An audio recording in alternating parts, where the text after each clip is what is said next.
All right, part two of a need to suffer, or this self-sabotaging, self-punishing mechanism that can exist inside of us. What do we do? What is that about? Where does that come from? And how do we process the emotions that would relieve that need to suffer, that would uproot that need to punish ourselves and get in our own way? It's often hard to access at first because there's often a bunch of walls and barriers because people feel like they don't even deserve to be able to be close to a person. They don't deserve help, you know? So oftentimes this presents as a bunch of walls here between us and between the patient and us.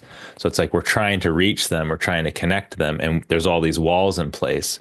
And they think, oh, I'm just, a little detached. It's like, no, there's a part of me that won't let you come save me. Because if I let you through, you'd actually take me out of this prison. Again, we see a bunch of walls first, but once we get through the walls and we actually get to the core emotions that a person's feeling, it's often connected to some unresolved sense of guilt. When we have this guilt baggage, this guilt complex that we carry around, it fuels, right? When it's not able to be put where it belongs, it fuels into this need to be punished, this need to pay for these unaddressed crimes. And so that's really our job as therapists, is help people see where their unresolved guilt is, to be able to feel it, right? And be able to process it effectively. It's not shame. It's not a need to feel bad.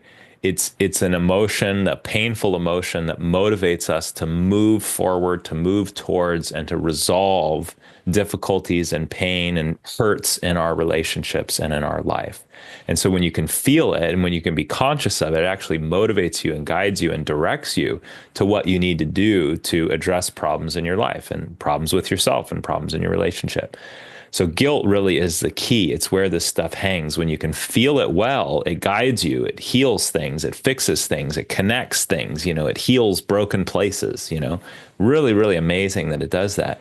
And yet it's really painful. People don't want to face it. People want to avoid it, and that's understandable.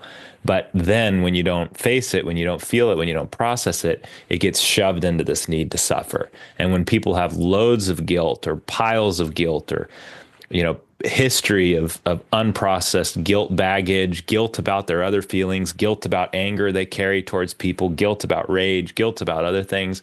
It's like when they carry all that stuff and it piles up, it becomes this massive motivating force that says, I don't deserve to be good, to have good, and I need to suffer, and I deserve to suffer. Each little piece of guilt that we can drain out of that mass, becomes that much less compulsion to then suffer and sabotage ourselves. And so that's really clinically what we do. And that's what we did with multiple patients today, was help them access, help them get through their walls, help them connect to their emotions, help them to get to the deepest places of their emotions so that their guilt can just pour out and they can then connect to that as a source of love, as a source of motivation, as a source of wanting to repair with people, and not as a need to suffer. Check out our program, see us for therapy. If you need a referral, contact our care coordinator. All that stuff you can find at our website, emotionfit.us.